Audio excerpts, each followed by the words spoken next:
Fisher, weasel, and mink. I've had a weasel in my chicken coop, but I've also had a weasel in my woodpile, right? Inside my woodshed, this particular woodshed actually. I used to wait and haul my wood after dark an awful lot. So I'd come out here, and I used to have a little solar light right here, so all I'd have to do is step in and I could see, but I found I was in my own shadow, right? So I gave that up and just decided to maybe add to get my wood during daylight hours. It's just easier, folks. It's just one of those chores that it's got to be done. And you know, as I'm done the yard work for the night, I'll just go out and bring a few armloads in. But this wood is not completely seasoned, so I bring it in a few days ahead of time, right? And let it air out by the stove. So anyway, I've already taken some pictures. I don't know why that is doing that. I've already taken some pictures. It's that time of night, I guess, of the woodpile. I came out here one night and I grabbed a stick of wood. I had my headlamp on, and at the time this was working, this solar light.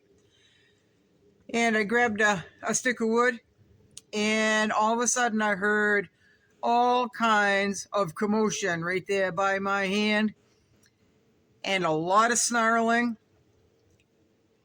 And then I saw the gnashing of teeth. Literally, the mink was spitting at me. It was just snarling. All I could see was just teeth. All I could see was teeth, folks, and a wrinkled nose. It was all wrinkled. It was definitely pissed off. So for some reason, it went in between in a gap in the wood. And then somehow it got turned around. I used to pack my wood looser than this, folks. Right now, it's not very loose, even though there's plenty of air getting in around there. I have a tarp here that I'm going to close when I finish this video, and it just keeps the snow and rain from blowing in there if we get a south-facing, a south breeze, right? Southern breeze. Wood here is packed pretty tight, but it still gets a lot of air, and it gets the southern exposure when we do get sun, right? When we do get sun. So, but back then, I packed my wood a whole lot looser. You can fit more in if you fit it tighter, but remember, it needs air to dry. So you're gonna have to make sure there's air in the wood. So I don't know why this is doing that, folks. It keeps going light and dark. It's irritating me. And it's probably going to irritate you when you watch it. I'm sorry.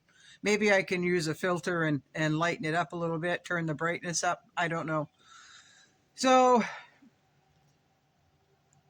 that mink got in there and somehow got turned around, and just its head was sticking out, folks. And let me tell you, if that mink got a hole, because it snapped at my leather glove. It did. If it got a hole in my leather glove, folks, it would have gotten me pretty good.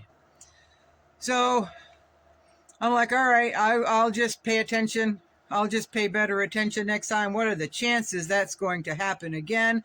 I've never heard of a mink in a woodpile before. I had never heard that. All growing up, I had never heard of that, folks. Squirrels, yes. Weasels, yeah, sometimes, right? So a few weeks later, I did the same exact thing, only it was a fisher. Now, that fisher did lash out at me. Well, I picked the stick of wood up. It was a round stick of wood, about like this. I just grabbed it like that and grabbed where the fingers are right onto that fisher's tail and picked the stick of wood up and the fisher all at the same time, folks. right? So that fisher spun around so fast, and it just started going at my hand. It did get this finger here. It ripped the glove. It just shredded the end of that glove, folks. I was so lucky, folks. The mink was cornered. It felt cornered. It was cornered. The fisher was cornered because I was his escape route, right? I had to come out by me, and it didn't want to. And a cornered animal is a very dangerous animal, folks. And then another time, I had a great big gap, and I had a small piece of birch. It was like a small limb. I use that for kindling a lot of times. And so I was able to reach my hand, because what are the chances that's going to happen 3 times, right? Something in the woodpile. But it did. It happened again. I reached my hand in there, and all of a sudden, I felt something at my fingertips because I was reaching for that small piece of kindling. And I can tell you, folks, mink have sharp teeth. Fisher have very sharp teeth. Weasels have the sharpest teeth of them all. They're just like razor blades. So if you ever go out into your woodshed, your woodpile, please make sure that you look where you are grabbing the wood. Look up. I don't know if I can show you or not, folks. Look up to the top of where you pile your wood, right up toward the roof line. I try to put mine up there pretty good. And make sure there's nothing up there that is going to feel cornered with you underneath it, right? Your head is closest to it, right? And make sure that you are knowing what is around that stick of wood, right? What likes a woodpile? About everything likes woodpiles, folks. We've got ladybugs. I've moved sticks of wood, folks, and found thousands and thousands and thousands all clumped together of ladybugs. Ticks like woodpiles. They like the bark.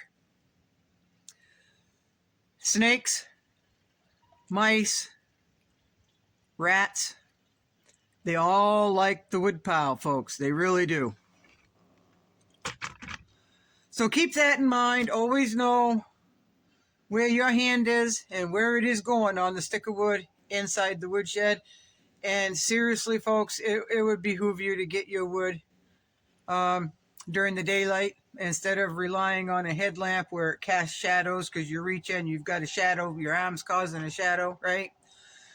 So the other incident with the weasel, it was inside my coop. My birds were going ballistic inside my coop. I couldn't even imagine what was in my coop causing them to do that. I thought 2 of the geese were going round and round and round.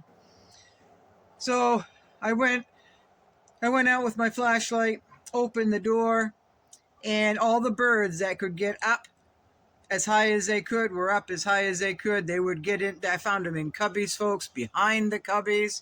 I had to remove one whole cubby because that chicken got in there somehow. And that weasel had killed 3 or 4 of my chickens already. What the weasel will do is it'll usually go for the throat and hang on. It'll wrap its little body right around the neck. So as the chicken panics and fights and tries to get away, that's what's causing most of the damage. The weasel will go in and grab it and hold on. And as the chicken struggles, it's right. So that's what happens an awful lot. A fisher will chase your birds all around inside the coop as well.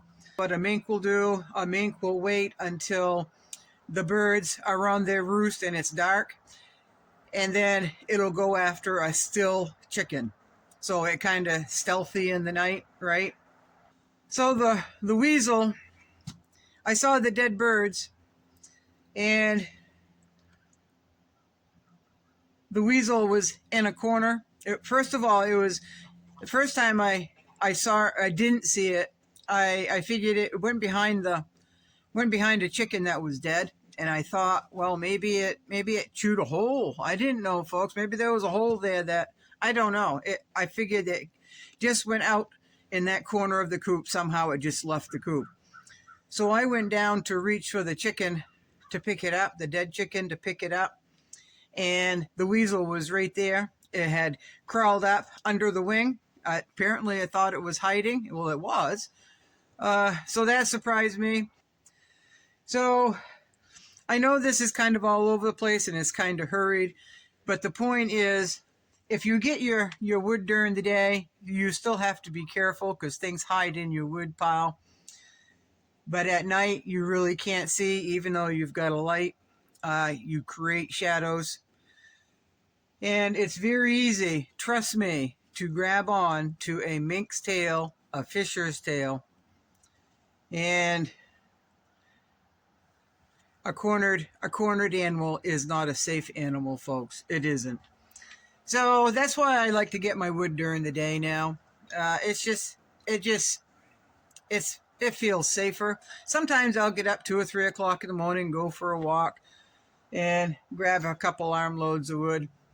I do that quite often, actually. Not that I need it. I've got wood in there, but if I'm going in anyway, I'm going to at least grab 2 or 3 sticks, right?